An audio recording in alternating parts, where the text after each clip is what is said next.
You know, it's funny how we've come to take food for granted. We scroll through our social media feeds, seeing endless pictures of beautifully plated meals, but how often do we stop to think about what happens to the food we don't eat? Picture this. 1/3 of all food produced globally ends up in the trash.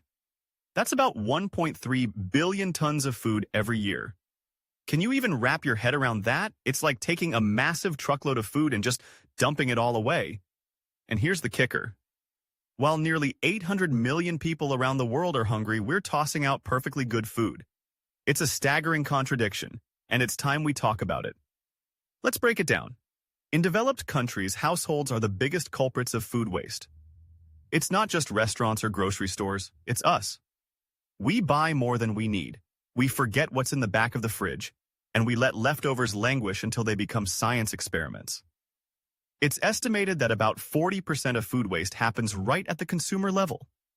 That's a lot of wasted resources, money, effort, and food that could have fed someone in need. Now, let's talk about the environmental impact of food waste.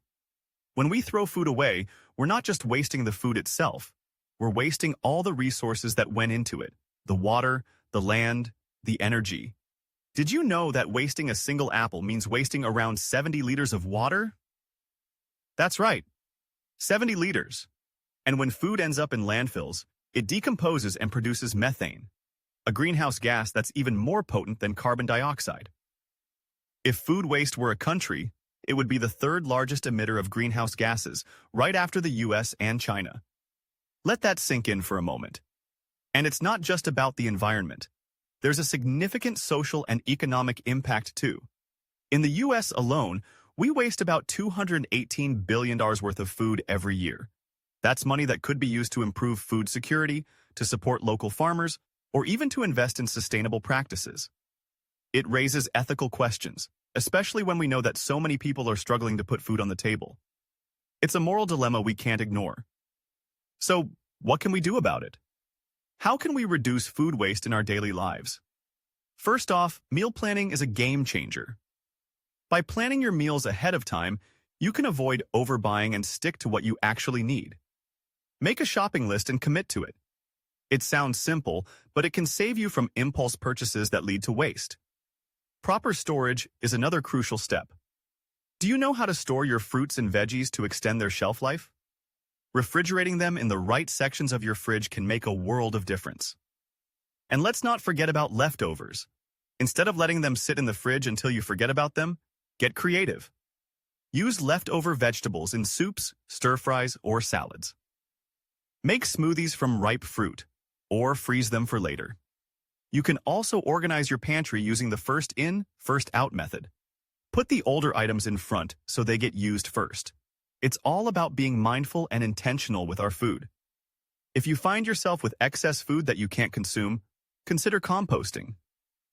It's a fantastic way to recycle organic matter and enrich the soil for gardening. This way, even if food does go to waste, it doesn't have to end up in a landfill. When we eat out, we can also make choices that reduce food waste. How many times have you ordered a massive portion and then struggled to finish it? Opt for smaller portions or share meals with friends. And if you can't finish your meal, ask for a container to take your leftovers home. It's a simple act that prevents food from being wasted and gives you another meal to enjoy. We can also support local food systems. Buying locally grown food reduces waste in the supply chain since less food is lost during transport. And let's not forget about imperfect produce. Those ugly fruits and vegetables are perfectly good to eat but often get rejected by supermarkets. By choosing to buy them, we can help reduce food waste and support farmers. Technology is also stepping up to tackle this issue. There are food rescue apps like Too Good To Go and Olio that allow users to buy surplus food from restaurants or neighbors at discounted rates. These platforms not only help reduce waste, but also make food more accessible. On a larger scale, some countries are setting national targets for reducing food waste. For instance, the US aims to cut food waste by 50% by 2030. It's a start, but we need to do more. So let's take a moment to reflect. How does reducing food waste help conserve resources like water, energy, and land? How can we implement simple steps at home to make a difference? And how does reducing food waste contribute to fighting climate change and promoting global food security? These are questions we need to ask ourselves as we navigate our relationship with food. Food waste is not just an individual issue. It's a global problem that requires collective action. By being more mindful of what we buy, how we store it, and what we do with leftovers, we can make a significant impact. Together, we can help conserve resources, reduce greenhouse gas emissions, and support those who are food insecure. It's time to change the narrative around food waste and embrace a more sustainable approach to consumption. After all, every small action counts, and together, we can create a ripple effect that leads to a healthier planet and a more equitable food system. So let's get started, shall we?